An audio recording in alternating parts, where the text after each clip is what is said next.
Rehefa nahatsapa ny rehetra teto an-tampon-tanàn'ny Mahajanga ary ny ministera tompon'antoka dia ministera ny enseignement supérieur fa tsy problème ny université samy reritsony no misy eto Mahajanga fa nikisaka problème na olana goavana amin'ny samy mpiray tanàna mikasika ny fiarahamonina zany mikasika ny fanerantserana satria nivaky mpantsilana anankiroa ny hevitra sy ny sokajin'olona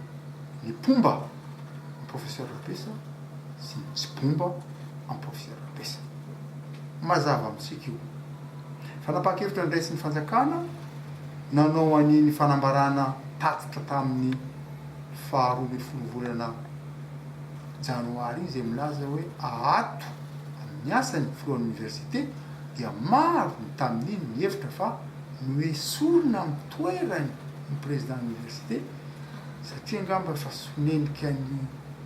fofa be loatra amin'le ankolafiny misy azy fa dia ny fampiatona na ny suspension na fangarona ny fanesorana na ny limogeage ka raha manao suspension des mesures provisoires ponctuelles iveren'ny fandriam-pahalemana fotsiny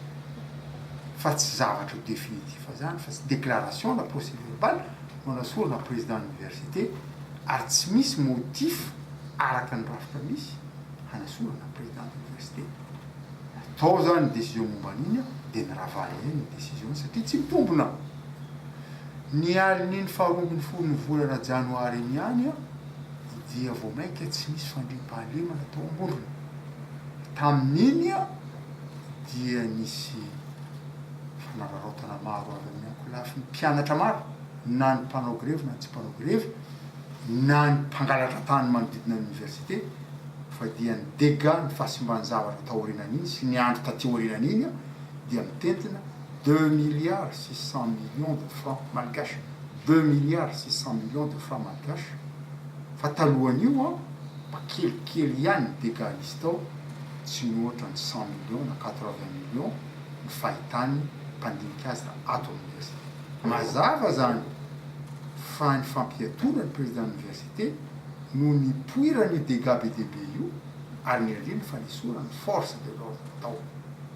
ary tiako marina tsara ho antsika fa ny ampitsony ny suspension dia fa nanao taratasy fampilazana entitra ny conseil scientifique de l'université fa hoe tsy mifanesorana na ny fampiatona ny professeur Rapesa ny vahaolana misy eto amin'université mazava ny zany fa tsy raha ny pédagogisme université tsony ao amborona fa misampatsampana amin'ireo mpamporisika mpanohana avy ato anatiny avy aty ivelany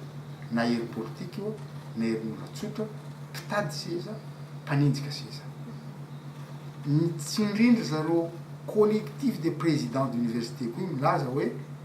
engany ka ny texte ihany no atao le mahatonga ministre tsika rehetra mikasika ny président d'université anankiray ary toananay mbanay manana ny tenin'ny conseil scientifique ny Mahajanga fa tsy ny fikitikitihina ny président amin'ny fampiatona azy ny vahaolona amin'ny zavatra misy ao Mahajanga zay naravana ny décision iny zay niverenako amin'ny toerako feno herinandro taroany taoriny voan'ny décision ka io tsy mazava amin'olona maro miverina izy fa nga zany isorona tsy nisorona mihitsy ny président de l'université na ato izy iverenany fandriam-pahalemana tamin'iny fotoana iny kanjo tsy fandriam-pahalemana ny votra tao fa vao mainka fankahalana sy fanenjehana tsy ao anatin'ny université fotsiny satria dia tena maty ny université tsisy mpiasa tsony tany na iray aza tsisy sécurité tsony tsany na iray aza fa ny mpianatra sy ny mpangalatra za tsy miteny hoe mpianatra ny mangalatra fa ny mpianatra sy ny mpanararaotra na avy ato amin'ny université mpianatra na avy any ivelany mpangalatra tany université no nanjaka ato amin'ny université tandritra ny andro maro ny famerenana io amin'ny laony fahatsapana an'izay nanangana ny ministère ty conseil consultatif ty dia ny hoe andaotsika anatona olona ivelany ty savorivory ty anatona atsika andray aman-dreny ara-panahy anatona atsika andreo olobe toteny eto Mahajanga na avy amin'ny faritra izy na avy amin'ny faritra izy na avy amin'ny ara-drazana zany na ara-pinoana zany na mahazoky olona ry zareo fotsiny miaraka amin'ny mpampianatra nitsongaina manana grady ary manana expérience amampolo taona fampianarana ambaratona ambony natao anatin'ny conseil consultatif io dia ny personne ressource na consultant am'izany de tany daholy nantsona tany daholy tsy voatanisako eto daholy a fa ny ray aman-dreny voalazako teo a fa na olo-tsotra ny mpampianatra ny mpandraharaha ny mpianatra mandany ny fitokonana ny mpianatra mandala ny fitokonana ny ray aman-dreny ny mpianatra misy nanaiky tonga misy ny tsy tonga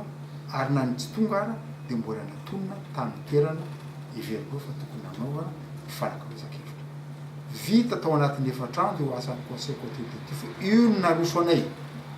naroso ho an'ny président université naroso ho an'ny ray aman-dreny ara-panahy zay nitorany conseil io ary aroso ihany koa ho an'ny chef de région sy ho an'ny ministre ohatraohatran'izao ny fahitanay niezaka tokony mbola atao iverenany mety ho tsaratsara noho izao ao amin'ny université ary indrindrindrindra eto atapy-tanàny Mahajanga araka voalazako teo efa nikisaka ty io misy maro ny minia tsy ahitan'izany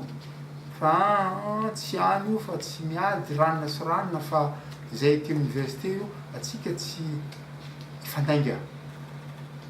ny zavatra misy de tonga hatrany amin'ny fiarahamonina io izany mamomba an'izao sy ranona izany tsy momba an'izao sy ranona mampalahelo fa tsy zay mihitsy ny hasiny université na iza na iza ny toerana misy atsika averitsika am'laony io hoe zany 2 milliards 500 millions zany vola lany nanaovana tsabonany ankilany sy ny andaniny ny antohana andreo mpitandro filaminana tsy mivolana zava-dehibe fa avonona atsika eto Mahajanga hamerina ny laony ny lesiko rehetra nara-mpifamoivoizany io a fanerantserana amitsika ny famolana ny ampompony maro hanintsika seza hanintsika olona ho aiza ny efandratsika am'izany ary indrindraindrindra na vohitra tamin'ny fivorinany hoe tokony misokatra amin'ny fomba zay farany engana ny sampam-pianarana rehetra atao université Mahajanga ary tokony tohizana ny ezaka efa natao tandritrin'izay efatrandro zay amin'ny samy tandrify azy daholo mba ho tonga ny fahatonina